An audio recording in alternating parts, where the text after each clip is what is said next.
Bismillahirrohmanirrohim. Assalamualaikum Ibu, selamat pagi. Perkenalkan, saya Bidan Erinda yang berjaga pada pagi hari ini ya Bu.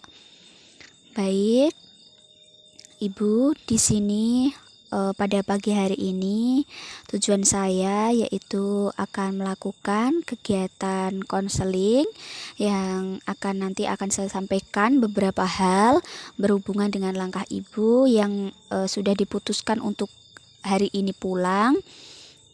Dan nanti harapan kami hal-hal yang sekiranya nanti di rumah harus Ibu lakukan lagi, nanti harapan kami Ibu bisa paham dan nanti bisa dipraktekkan di rumah. Baik, nanti saya minta untuk kontrak waktunya mungkin sekitar 30 menit ya Bu ya, atau mungkin nanti kita dibuat fleksibel karena nanti Ibu bisa menanyakan sesuatu yang belum Ibu pahami. Sebelumnya, apakah Ibu bersedia? Baik, jika Ibu bersedia, apakah ada yang mau ditanyakan dulu atau mungkin ada sesuatu yang ingin Ibu sampaikan sebelumnya, bisa sekarang Ibu sampaikan. Jika memang tidak ada, nanti saya langsung ke KIE-nya ya Bu ya. Apakah ada yang mau ditanyakan Ibu? Baik, jika tidak ada, langsung saja ya Bu ya. Nah, saya langsung ke KIE-nya. Ibu jangan khawatir, untuk privasinya akan terjaga. Saya tutup ruangannya ya Bu ya. Selanjutnya disampaikan hasil pemeriksaan. Baik Ibu, saya sudah melakukan pemeriksaan secara umum meliputi vital sign dan pemeriksaan lainnya. Untuk vital sign Ibu hasilnya alhamdulillah normal ya Bu ya. Tekanan darah Ibu normal 110/70, nadi 80 kali per menit, pernafasan 20 kali per menit, dan suhu 36,5 derajat Celcius. Untuk pemeriksaan fisik alhamdulillah tidak ada masalah, baik itu dari pemeriksaan keseluruhan maupun pemeriksaan genitalia dan involusi. Alhamdulillah untuk setelah dilakukan pemeriksaan involusi uterus, tadi saya lakukan palpasi, untuk involusi uterusnya normal, tinggi fundus uteri Ibu juga sesuai, dan untuk pemeriksaan genitalia alhamdulillah tidak ditemukan tanda-tanda infeksi, dan setelah dicek luka bekas jalan lahirnya juga normal, alhamdulillah tidak ada masalah. Alhamdulillah untuk secara keseluruhan pemeriksaan semuanya dalam batas normal ya Bu ya. Semoga semuanya tetap sehat dan nanti proses ASI bisa berjalan dengan lancar ya Bu ya, sampai di rumah Ibu dan bayi sehat. Baik, selanjutnya yang akan saya sampaikan terkait dengan informasi tentang nutrisi, eliminasi, mobilisasi, aktivitas, izin perseorangan, istirahat, dan tidur. Baik, untuk yang pertama yaitu terkait dengan nutrisi. Jadi berkaitan dengan pemenuhan pola gizi Ibu selama masa nifas ini, karena Ibu ada 2 tanggungan yang harus dipenuhi berkaitan dengan pemenuhan makannya ya Bu ya. Yang pertama yaitu untuk Ibu sendiri, kemudian untuk bayi. Dimana untuk Ibu masa nifas ini membutuhkan nutrisi yang sangat menunjang untuk kelancaran ASI-nya, sehingga nutrisi bayi pun tercukupi. Yang harus Ibu ubah saat di pola makan yaitu mungkin kalau dulu Ibu makannya tidak teratur, kemudian sehari mungkin 1 kali atau 2 kali. Untuk yang sekarang pada masa nifas ini diusahakan Ibu harus teratur ya Bu ya dalam pemenuhan pola makan ini, karena sekali lagi ini berkaitan dengan 2 kebutuhan, menyangkut kebutuhan makan Ibu dan bayinya, sehingga kebutuhan makannya juga harus terpenuhi, harus dijaga. Misalnya 3 kali makan, dan diusahakan setiap kali makan itu porsinya 4 sehat dan 5 sempurna. Dimana nantinya untuk porsi karbohidrat bisa ditambahkan, karena ketika Ibu habis menyusui tentunya Ibu akan merasakan rasa lapar sehingga mudah lapar. Dan dengan adanya pemenuhan karbohidrat yang cukup pada konsumsi pemenuhan nutrisi ibu, itu akan menambah tenaga ibu sehingga kelelahan ibu bisa dikurangi dan ibu bisa berjalan lancar untuk ASI-nya. Kemudian selanjutnya dalam pemenuhan gizi ini dalam artian tercukupi yaitu meliputi vitamin, protein, mineral yang mungkin didapatkan dari sayur-sayuran berwarna hijau maupun yang kuning. Yang terpenting adalah untuk kelancaran ASI-nya. Dan untuk pemenuhan nutrisi ini diusahakan tidak terhambat oleh pola masaknya ya Bu ya. Karena untuk pola masak ini diusahakan pola masaknya harus yang secara sehat. Hindari ibu makan masakan yang mengandung santan karena untuk mengurangi resiko santan, untuk mengurangi resiko bayinya terkena diare. Dan juga selain bersantan juga makanan pedas itu harus ibu kurangi untuk mengurangi risiko pengaruh ke bayinya. Kemudian kalau memang ibu tidak ada gangguan penyakit lain, bisa dengan ibu minum susu untuk menambah kebutuhan nutrisinya dari protein yang didapatkan dari susu. Kemudian untuk buah juga diperlukan supaya ibu tidak ada gangguan untuk proses BAB-nya. Karena dengan adanya buah dan sayur itu akan membantu terpenuhinya serat ibu. Jadi kebutuhan serat ibu akan terpenuhi.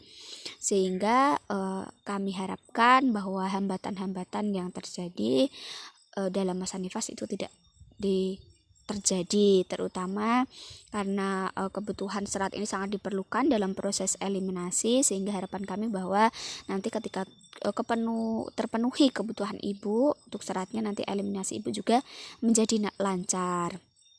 Kemudian proses nutrisi ini juga harus terpenuhi dengan baik.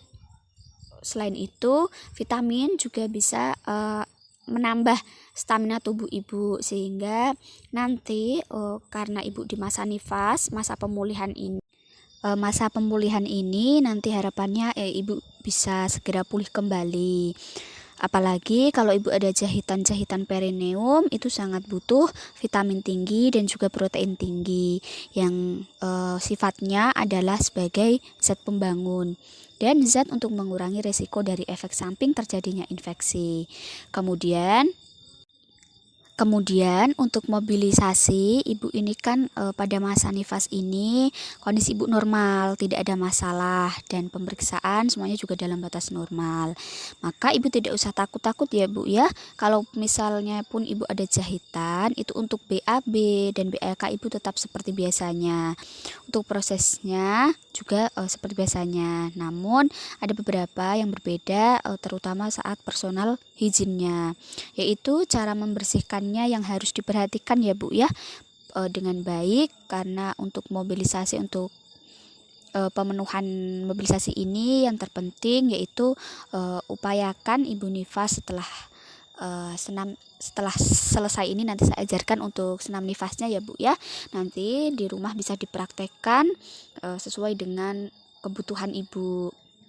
Jadi nanti upaya ini bisa membantu ibu dalam proses mobilisasi agar nanti juga proses masa nifas ini bisa lancar. Dan selanjutnya yaitu berolahraga ringan ibu, itu sangat penting karena di masa nifas ini tentunya ibu juga tetap harus menjaga kondisi ibu, dan sekaligus aktivitas ibu juga harus terjaga. Karena untuk proses mobilisasi ini atau aktivitas ini juga karena ibu itu seorang ibu rumah tangga ya Bu ya, karena masih dalam masa nifas itu diusahakan tidak melakukan pekerjaan-pekerjaan yang sifatnya membutuhkan tenaga ekstra, terlebih untuk kegiatan pekerjaan rumah tangga yang membutuhkan tenaga ekstra. Jadi ibu harus tetap jangan mengabaikan kondisi ibu karena Tentunya kondisi ibu saat ini juga pada masa nifas ini tidak sama seperti kondisi ketika ibu tidak dalam masa nifas. Jadi misalnya nanti ada jahitan, ibu harus tetap berhati-hati. Tidak sebebas ketika ibu tidak ada jahitan jalan lahir. Dan untuk aktivitas yang lain yang sekiranya ibu tidak mampu, itu jangan dipaksakan. Contohnya pekerjaan rumah tangga yang membutuhkan tenaga. Misalnya itu pekerjaan-pekerjaan yang sangat menguras tenaga. Yang terpenting kewajiban ibu saat ini pada masa nifas ini yaitu adalah menyusui dan merawat bayi ibu. Karena nantinya juga pola istirahat ibu tentunya akan terganggu karena aktivitas tersebut, sehingga ibu harus bisa mengatur sedemikian rupa aktivitas menyusui dan juga aktivitas yang lain. Ibu bisa minta bantuan atau meminta bantuan pengasuhan anak kepada suami atau kepada keluarga yang sekiranya bisa membantu mengurangi kelelahan ibu. Paling tidak waktu istirahat ibu tetap terpenuhi. Sebagaimanapun juga pola istirahat ini akan berubah dengan kehadiran dari bayi ibu ini. Pastinya malam ibu saat tidur akan terganggu karena ibu harus bangun malam, mengganti popok, menyusui dan lain sebagainya, sehingga sangat perlu peran suami dan keluarga, sehingga sangat diperlukan ya Bu ya untuk peran suami dan peran keluarga ini untuk berbagi tugas, sehingga aktivitas ibu tidak terforsir, sehingga itu sangat membantu terpenuhinya kebutuhan-kebutuhan ibu di masa nifas ini, terutama yaitu istirahat ibu yang cukup karena sangat membantu pada saat pemulihan di masa nifas. Untuk selanjutnya, untuk personal hygiene berkaitan dengan adanya jahitan ibu, maka ibu harus tetap membersihkan daerah genitalia ibu ketika cebok dengan cara mengusap dan menyiramkan air, mengusap bagian kemaluan dari depan ke belakang. Dengan sebelumnya ibunya dipastikan tangannya sudah diawali dengan cuci tangan menggunakan sabun, kemudian cebok dengan bersih. Tapi tidak boleh menggunakan sabun ya Bu ya, karena jika terlalu bersih juga akan mengakibatkan bakteri yang menguntungkan di daerah vagina ini akan menjadi mati.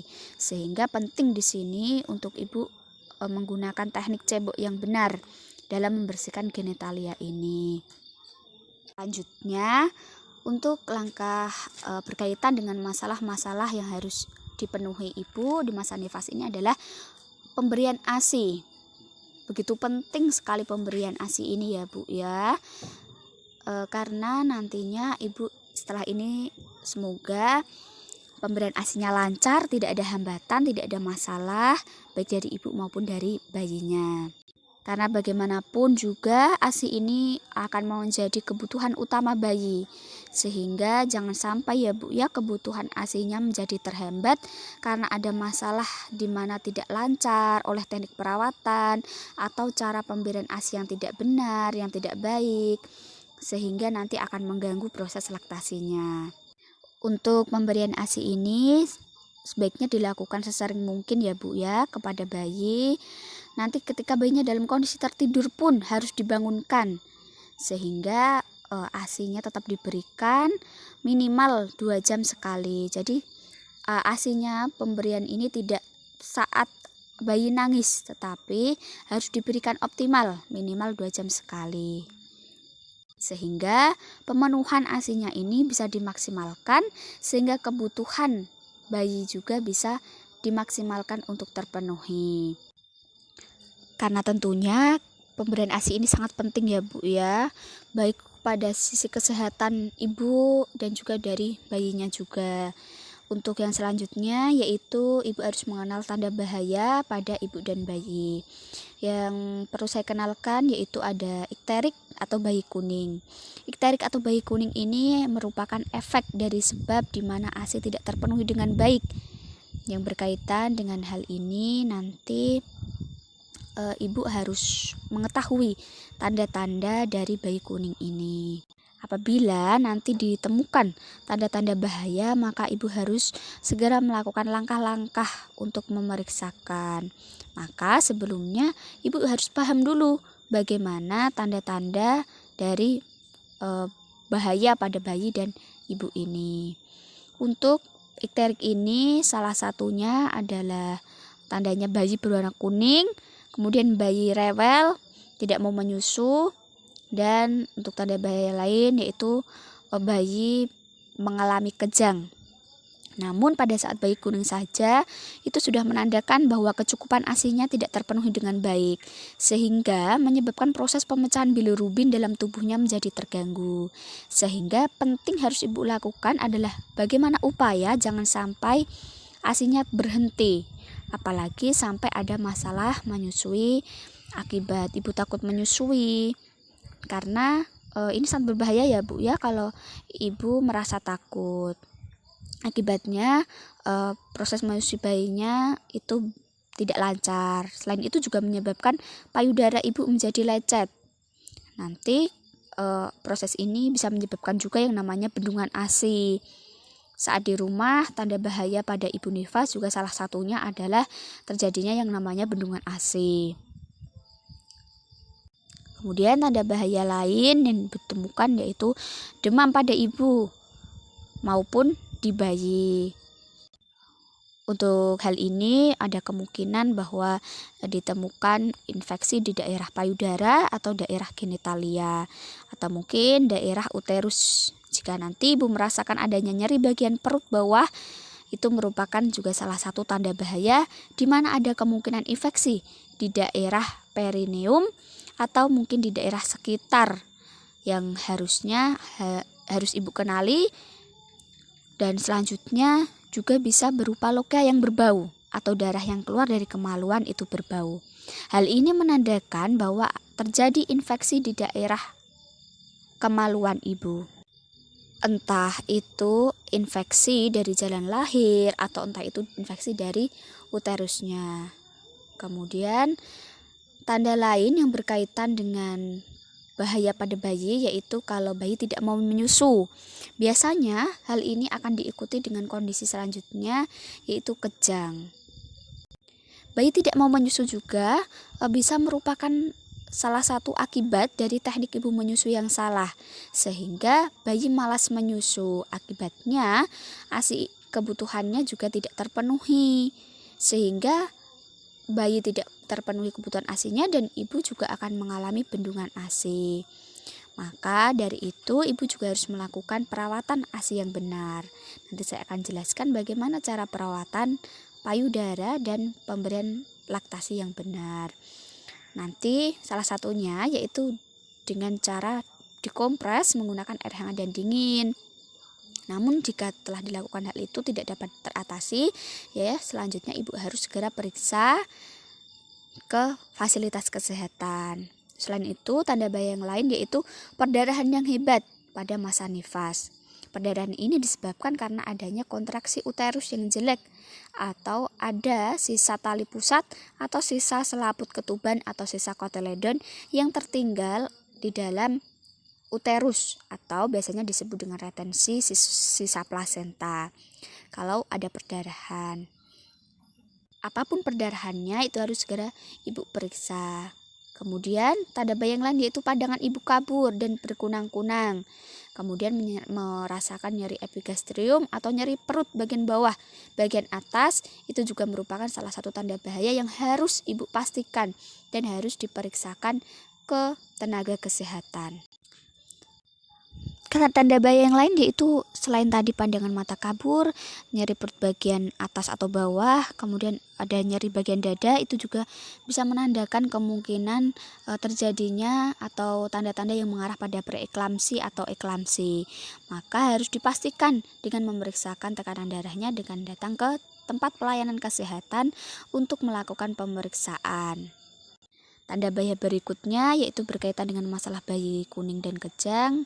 Ini juga merupakan akibat dari kemungkinan dari adanya infeksi di daerah bagian kepala bayi pada saat proses persalinan yang mengalami pertolongan dengan teknik vakum.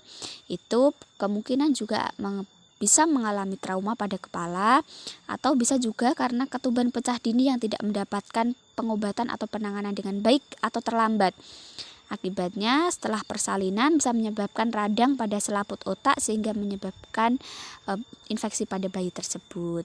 Kemudian yang perlu saya jelaskan juga sangat penting sekali untuk kontak langsung dengan bayi, sehingga bonding attachment antara ibu dengan bayi juga harus benar-benar dilakukan dengan baik, dengan cara ibu bisa mendekat bayi, kemudian memberikan ASI. Tentunya itu juga merupakan salah satu cara yang efektif bonding attachment antara ibu dan bayi, sehingga hubungan atau interaksi yang baik kulit dengan kulit pada bayi dan ibu juga dapat terpenuhi dengan baik. Yang selanjutnya yaitu dengan terkait teknik menyusui yang benar dan pola menyusui sesering mungkin. Jadi untuk teknik menyusui atau cara menyusui yang benar dan baik ini untuk memenuhi kebutuhan pada bayi ibu. Untuk cara menyusuinya bisa dilakukan ada beberapa teknik, yaitu dengan cara berbaring, dengan cara tidur miring, atau dengan cara cradle atau cross cradle, atau bisa juga dengan cara menggendong. Itu merupakan teknik-teknik yang bisa ibu lakukan untuk tetap memberikan ASI pada bayinya, sehingga ibu tetap bisa menyusui, sehingga tidak ada alasan karena ibu sakit pada masa nifas ini kemudian tidak menyusui. Tekniknya pun bisa diatur dengan cara ibu posisinya yang nyaman, misalnya dengan posisi tidur, sehingga terpenuhi juga untuk kebutuhan ASINya dan juga ibu bisa mengontrol untuk kondisi ibu. Kemudian yang berkaitan dengan masalah-masalah yang kemudian terjadi di masa nifas, selain tadi juga ada cara menjaga kehangatan pada bayi, karena kehangatan pada bayi ini perlu dijaga ya Bu ya, agar bayi tidak mengalami yang namanya hipotermi, di mana ketika bayi kencing harus segera diganti, kemudian dipastikan bagian-bagian tubuh mana yang basah harus segera diganti pakaiannya sehingga suhu bayi tetap terjaga dengan baik.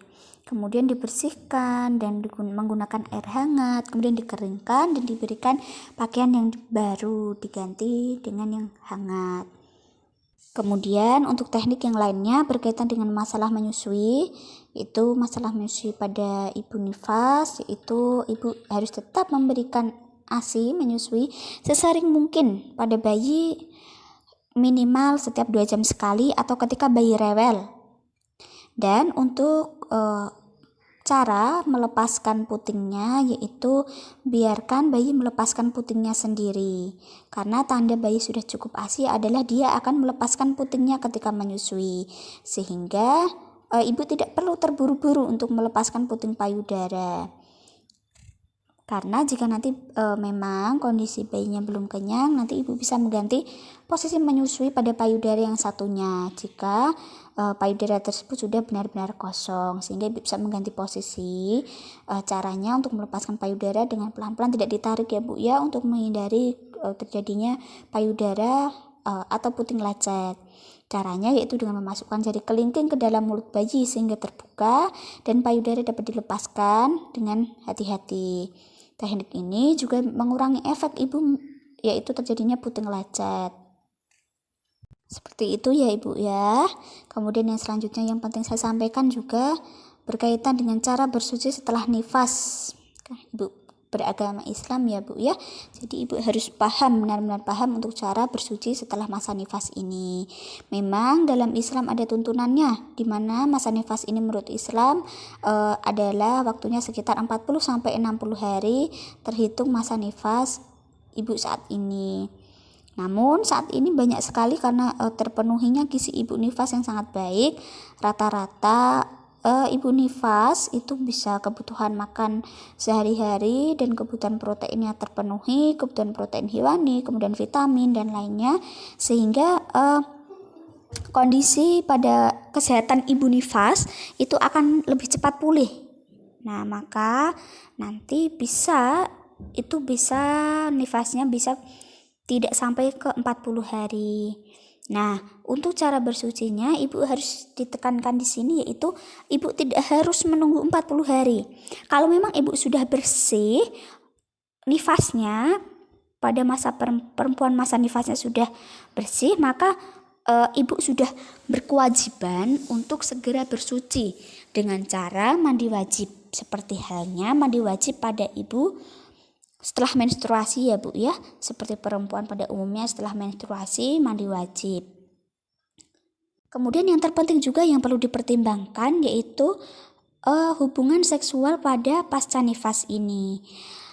Ibu harus benar-benar dipertimbangkan untuk hubungan suami istri ini karena jangan dianggap sudah suci kemudian bisa melakukan hubungan sebelum 40 hari seperti itu. Jadi pada masa ibu nifas ini sudah banyak ya Bu ya, seperti yang saya jelaskan tadi bahwa banyak ibu nifas yang sudah berhenti masa nifasnya sebelum 40 hari, sehingga dalil dalam Islam itu yang menjelaskan pada masa nifas itu terjadi 40-60 hari itu dalam sisi kesehatan itu memang benar, berkaitan dengan pemulihan organ-organ reproduksi perempuan yang akan bisa pulih dengan baik setelah mencapai masa 40-60 hari, sehingga setelah waktu itu maka baru seorang perempuan boleh melakukan hubungan suami istri setelah masa nifas. Jadi yang perlu saya tekankan di sini adalah memastikan bahwa kondisi ibu benar-benar pulih setelah masa nifas ini, sehingga untuk hubungan suami istri ini perlu dipertimbangkan. Nanti bisa ibu lakukan dengan cara memasukkan jari ibu untuk percobaan dilakukan, dan tentunya untuk melihat apakah masih ada rasa sakit di daerah genitalia. Dengan sebelumnya tentunya ibu harus melakukan cuci tangan yang bersih dengan menggunakan sabun. Kemudian yang selanjutnya yang perlu saya sampaikan berkaitan dengan spiritual yaitu pada kegiatan akikoh jika mampu, kemudian memberi nama dan mencukur rambut bagi yang beragama Islam. Jadi untuk akikoh ini memang tidak diwajibkan ya Bu ya, namun tentunya ini sangat dianjurkan bagi yang mampu. Namun untuk akikoh ini jangan sampai nantinya malah membebani. Jika memang mampu ya harus dilakukan. Untuk bayi perempuan dengan 1 ekor kambing dan untuk bayi laki-laki dengan 2 ekor kambing. Untuk itu memang jika mampu bisa dilakukan, namun jika tidak mampu jangan terlalu dipaksakan. Dan sampai untuk melakukan akikoh ini sampai berhutang dan mengadakan akikoh dengan hutang-hutang itu sebaiknya jangan ya Bu ya. Kemudian untuk memberi nama itu sebaiknya diberikan nama-nama yang mengandung arti, di mana tentunya kita juga sudah tahu bahwa nama adalah merupakan sebuah doa, sehingga harapan kepada bayi atau anak-anak kita bahwa memberikan nama-nama yang baik tentunya juga memberikan doa-doa yang baik karena akan dibawa sepanjang hidupnya. Jadi untuk memberikan nama-nama ini bisa diberikan sentuhan-sentuhan dari bahasa Arab yang tentunya artinya dengan yang baik-baik. Tidak serta-merta bahwa bahasa Arab itu semuanya memiliki arti yang bagus. Misalnya memberikan arti nama anak yang tidak baik, misalnya murtazo, seperti itu kan artinya tidak baik. Jadi tidak semua yang berbahasa Arab serta-merta itu artinya baik, karena murtazo itu artinya murtad, seperti itu ya Bu ya. Mungkin bisa diberi nama Ahmad atau mungkin perempuan Aisyah, Maryam dan lain sebagainya. Diberikan sentuhan-sentuhan dan juga diberikan nama-nama yang tentunya memberikan arti yang baik dan doa yang baik kepada anak-anak kita nanti. Kemudian untuk mencukur rambut ini disarankan dilakukan pada hari ke-5 sampai hari ke-7. Nah setelah itu ada tuntunan dalam Islam bahwa nanti setelah mencukur rambut ini kemudian ditimbang dan nanti dihitung untuk disodakohkan dalam bentuk bisa uang atau bisa sembako atau yang lainnya. Bisa dilakukan itu pun jika ibu mampu, karena ini merupakan suatu kewajiban yang wajib dilakukan namun dianjurkan bagi yang mampu. Kemudian setelah itu yaitu mengenai alat kontrasepsi. Nantinya setelah ibu sampai di rumah nanti bersama suami, silahkan ibu didiskusikan dengan baik dengan suami tentang alat kontrasepsi yang nantinya akan ibu gunakan setelah masa nifas atau nantinya setelah bayinya ini, demi menjaga terpenuhinya juga untuk program pemerintah tentang keluarga berencana, dan juga tentunya itu memberikan manfaat karena ibu karena mengatur jarak kelahiran. Jadi nanti silakan didiskusikan bersama suami dengan baik.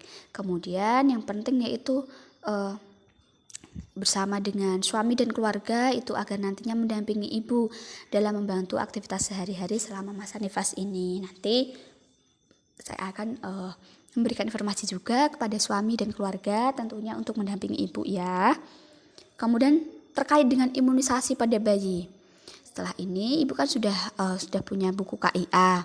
Nanti akan saya jelaskan di sini ya Bu ya, di buku KIA bagian imunisasi. Di sini ada jadwal-jadwal imunisasi yang harus diberikan kepada bayi. Karena imunisasi ini merupakan suatu cara memberikan atau program dari pemerintah yang wajib diberikan kepada bayi. Setiap bayi untuk memberikan kekebalan secara aktif terhadap suatu penyakit tertentu, sehingga bayi ibu diharapkan menjadi kebal terhadap beberapa penyakit yang sudah diwajibkan untuk diberikan. Di antaranya tadi bayi ibu sudah diberikan HB0 ketika lahir. Kemudian nanti selanjutnya bisa diberikan imunisasi selanjutnya pada jadwal-jadwal yang sudah tertera seperti di buku KIA ini ya Bu ya. Bisa BCG, kemudian pentavalen, kemudian polio, kemudian vaksin MR, dan lain sebagainya. Untuk imunisasi dasar dan lanjutannya harus dipenuhi guna mendukung kesehatan pada bayi ibu. Sehingga ibu juga harus disiplin membawa bayi ibu ke fasilitas kesehatan untuk diberikan imunisasi. Kemudian untuk perawatan pada bayi sehari-hari, perawatan tali pusat, kemudian mengganti pakaian bayi. Ini yang pertama yaitu terkait perawatan tali pusatnya. Untuk perawatan tali pusat ini ibu jangan memberikan sesuatu atau memberikan obat atau ditaburi sesuatu di daerah tali pusat bayi, karena ini sudah disterilkan, jangan diberikan dalam kondisi steril. Jadi jangan diberikan sesuatu yang dari luar yang tentunya itu malah akan menyebabkan infeksi, sehingga biarkan tali pusat ini terbuka. Jangan dibungkus atau jangan diberikan yang lainnya, karena nanti akan mengganggu proses penyembuhannya. Dan yang lebih bahaya bisa menyebabkan infeksi-infeksi yang kita tidak tahu dari luar. Seperti itu Bu ya. Kemudian untuk memandikan, nanti Ibu bisa memandikan bayinya. Bayinya bisa dimandikan, namun bisa dimandikan 2 kali sehari, namun untuk bisa pagi dan sore. Namun untuk pagi jangan terlalu pagi, diusahakan ya Bu ya. Dan untuk sore juga jangan terlalu sore, mengingat bayi ini sangat harus dijaga untuk kehangatannya untuk mencegah terjadinya hipotermi. Dan tadi seperti yang saya jelaskan bahwa ketika bayi basah, popok bajunya harus segera digantikan. Pakaian-pakaian bayi atau peralatan bayi yang basah segera diperhatikan dan digantikan dengan yang kering. Dan untuk pemakaian gurita ini tidak dianjurkan ya Bu ya. Jadi tidak banyak mitos-mitos itu sebenarnya tidak apa-apa untuk tidak diberikan gurita, karena itu tentunya akan memberikan efek yang tidak baik kepada bayi. Kemudian selanjutnya ASI eksklusif. Ini sangat penting karena merupakan salah satu asuhan juga. Jadi ibu untuk ASI eksklusif ini harus ibu benar-benar lakukan, di mana ASI eksklusif sendiri yaitu merupakan pemberian ASI saja kepada bayi sampai bayi berumur 6 bulan. Jadi tanpa memberikan makanan tambahan apapun, tanpa memberikan minuman tambahan apapun, sehingga ibu cukup memberikan ASI saja kepada bayi sehingga kebutuhan ASI bayi terpenuhi.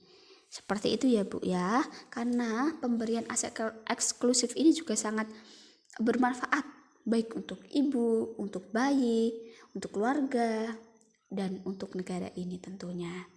Kemudian ibu pada masa nifas ini ibu jangan khawatir, karena tentunya banyak orang-orang di sekitar ibu, keluarga ibu, suami ibu yang mendukung ibu. Ibu jangan merasa bahwa tidak bisa merawat bayi, karena tentunya keluarga juga akan memberikan dukungan psikologis juga kepada ibu. Ibu harus yakin bisa merawat bayinya, dan untuk pemenuhan istirahat seperti itu nanti ibu bisa dibantu sehingga ibu tidak terbebani sehingga ibu stres pada masa nifas ini. Seperti itu ya Bu ya. Dan selanjutnya yaitu untuk perawatan payudara sehari-hari di rumah. Nanti sampai di rumah untuk perawatan payudara ini, payudara jangan diberikan sesuatu yang berbahaya. Misalnya dibersihkan menggunakan alkohol, seperti itu jangan ya Bu ya. Cukup ketika mandi ibu bersihkan, atau bisa dibersihkan dengan baby oil, tapi harus tetap dibersihkan, disuci, mandi menggunakan sabun. Nanti juga bisa dikompres dengan hangat dan dingin jika terjadi bendungan. Jangan diberikan sesuatu yang nantinya bisa menyebabkan terganggunya proses laktasi. Untuk senam nifas ini akan saya ajarkan karena ada banyak sekali manfaat dari senam nifas ini. Selanjutnya untuk masalah senam nifas ini ada beberapa, yaitu pada hari pertama, hari kedua, dan ketiga ada beberapa latihan harus ibu lakukan. Baik, sampai di sini apakah ibu mengerti informasi yang saya sampaikan?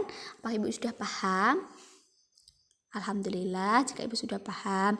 Apakah ada yang mau ditanyakan sebelumnya ibu? Baik, jika tidak ada yang mau ditanyakan, selanjutnya nanti ibu bisa dipersiapkan. Ibu persiapan nanti membereskan sesuatu yang diperlukan, dan nanti juga saya akan persiapkan nanti yang ibu butuhkan untuk di rumah nanti. Selanjutnya ibu harus kontrol sesuai jadwal yang telah ditentukan untuk kunjungan nifas selanjutnya. Namun ibu juga bisa kembali ke sini meskipun belum jadwalnya jika ditemukan ada masalah. Jadi nanti ketika ada suatu keluhan atau masalah yang sudah saya jelaskan tadi, ibu bisa kembali untuk melakukan pemeriksaan. Seperti itu ya Bu ya. Ada yang mau ditanyakan Ibu? Baik, jika sudah tidak ada, saya ucapkan terima kasih yang sebesar-besarnya Ibu atas kesempatan ini sehingga saya dapat melakukan konseling persiapan Ibu pulang. Semoga nanti harapan kita semua ya Bu ya, proses pada masa nifas Ibu nanti di rumah bisa lancar, proses menyusui lancar, dan tidak ada ditemukan masalah antara ibu dan bayi, sehingga ibu dan bayi nanti sehat sampai pemulihan pada masa nifas berjalan lancar, bayi dan ibu juga nanti selanjutnya tetap sehat. Amin. Terima kasih ya Ibu ya, mohon maaf atas kesalahan kata yang selama saya menyampaikan KIE ini. Selamat siang Ibu, hati-hati di jalan nanti pulang ya Bu ya. Terima kasih sekali lagi sudah mempercayakan kami. Assalamualaikum Ibu. Selanjutnya melakukan cuci tangan dan melakukan dokumentasi bahwa telah dilakukan KIE, konseling persiapan ibu pulang pada Nyonya A, usia 24 tahun, pada tanggal 8 Januari 2021 pukul 10.00 dalam rekam medis.